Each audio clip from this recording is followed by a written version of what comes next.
الحمد للہ رب العالمین والصلاة والسلام علی خاتم النبیین اما بعد فاعوذ باللہ من الشیطان الرجیم بسم اللہ الرحمن الرحیم وَلَكُمْ فِي الْقِصَاصِ حَيَاةٌ يَا أُولِي الْأَلْبَابِ لَعَلَّكُمْ تَتَّقُونَ۔ ترجمہ: اور اے عقل مندوں، خون کا بدلہ لینے میں تمہاری زندگی ہے تاکہ تم بچو۔ وَلَكُمْ فِي الْقِصَاصِ حَيَاةٌ، خون کا بدلہ لینے میں تمہاری زندگی ہے۔ تفسیر صراط الجنان میں ہے، قصاص میں قوموں اور لوگوں کی حیات بیان کی گئی ہے۔ جس قوم میں ظالم کی پردہ پوشی اور حمایت کی جائے وہ تباہ و برباد ہو جاتی ہے، اور جہاں ظالم اور مجرم کو سزا دی جائے وہاں جرائم خود بخود کم ہو جاتے ہیں۔ ایک محلے سے لے کر عالمی سطح تک کے مجرموں میں یہی ایک فلسفہ کار فرما ہے۔ آپ غور کریں تو معلوم ہو جائے گا کہ جن ممالک میں جرائم پر سخت سزائیں نافذ ہیں وہاں کے جرائم کی تعداد، اور جہاں مجرموں کو سزائیں نہیں دی جاتی وہاں جرائم کی تعداد کتنی ہے۔ كتب عليكم إذا حضر أحدكم الموت إن ترك خيرا الوصية للوالدين والأقربين بالمعروف حقا على المتقين۔ ترجمہ: تم پر فرض کیا گیا ہے کہ جب تم میں سے کسی کو موت آئے تو اگر وہ کچھ مال چھوڑے تو اپنے ماں باپ اور قریب کے رشتہ داروں کے لیے اچھے طریقے سے وصیت کر جائے، یہ پرہیزگاروں پر واجب ہے۔ کتب علیکم، تم پر فرض کیا گیا ہے۔ تفسیر صراط الجنان میں ہے، جب تک اسلام میں میراث کے احکام نہیں آئے تھے اس وقت تک مرنے والے پر اپنے مال کے بارے میں وصیت کرنا واجب تھا، کیونکہ اس وقت صرف وصیت کے مطابق مال تقسیم ہوتا تھا۔ جب میراث کے احکام آ گئے تو وصیت کا حکم وجوب منسوخ ہو گیا۔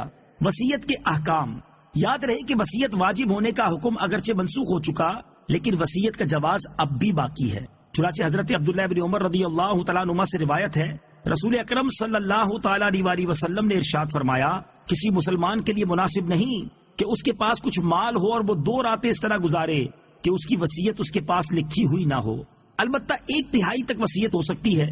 چنانچہ حضرت عبداللہ بن عباس رضی اللہ تعالیٰ عنہ سے روایت ہے، رسول کریم صلی اللہ تعالیٰ علیہ وسلم نے ارشاد فرمایا، وصیت مال کے 1/3 حصے میں ہے اور 1/3 بہت ہے۔ اور یہ بھی یاد رہے، وارث کے لیے وصیت درست نہیں۔ حضرت انس بن مالک رضی اللہ تعالیٰ عنہ سے روایت ہے، حضور اقدس صلی اللہ تعالیٰ علیہ وسلم نے ارشاد فرمایا، اللہ تعالیٰ نے ہر حقدار کو اس کا حق دیا ہے، خبردار وارث کے لیے کوئی وصیت نہیں، البتہ اگر ورثہ راضی ہوں تو 1/3 سے زیادہ میں بھی وصیت ہو سکتی ہے اور وارث کے لیے بھی وصیت ہو سکتی ہے۔ وصیت کرتے ہوئے بھی ورثہ کا خیال رکھنا چاہیے۔ چنانچہ حضرت سعد بن ابی وقاص رضی اللہ تعالیٰ عنہ فرماتے ہیں، حضور پر نور صلی اللہ تعالیٰ علیہ وسلم نے ارشاد فرمایا، تمہارا اپنے عیال کو غنی چھوڑنا اس سے بہتر ہے کہ تو انہیں محتاج چھوڑے اور وہ لوگوں کے آگے ہاتھ پھیلاتے رہیں۔ اور یہ بھی یاد رہے کہ اگر مال کثیر ہو تو وصیت کرنا افضل ہے، اور اگر مال قلیل ہو تو وصیت نہ کرنا افضل ہے۔ یوں ہی وصیت کرنے کی صورت میں 1/3 سے کم ہی کرنا افضل ہے۔ فمن بدله بعدما سمعه فإنما إثمه على الذين يبدلونه إن الله سميع عليم۔ ترجمہ: پھر جو وصیت کو سننے کے بعد اسے تبدیل کر دے تو اس کا گناہ ان بدلنے والوں پر ہی ہے، بے شک اللہ سننے والا جاننے والا ہے۔ فمن بدله بعدما سمعه، پھر جو وصیت کو سننے کے بعد اسے تبدیل کر دے۔ تفسیر صراط الجنان میں ہے، وصیت کرنے کے بعد زندگی کے اندر اندر وصیت کرنے والے کو تو وصیت تبدیل کرنے کا اختیار ہوتا ہے، لیکن فوت ہونے کے بعد کسی دوسرے شخص کو وصیت میں تبدیلی کی اجازت نہیں، خواہ وصی تبدیل کرے یا گواہ یا کوئی اور۔ یوں ہی وصیت کے کاغذات میں تبدیلی کی جائے یا مال کی تقسیم میں، افسوس کے مال کی محبت میں لوگ وصیتوں میں بہت ہیر پھیر کرتے ہیں، وصیت چھپا دیتے ہیں، جعلی وصیت نامے بنا لیتے ہیں اور وصیت میں تبدیلی کر دیتے ہیں، وصیت پر عمل نہیں کرتے۔ ایک اہم مسئلہ یہ بھی یاد رہے کہ وصیت کے بارے میں ضروری ہے کہ شریعت نے جو قوانین بنائے ہیں ان پر عمل کیا جائے، ان سے ہٹ کر عمل کرنے کی اجازت نہیں۔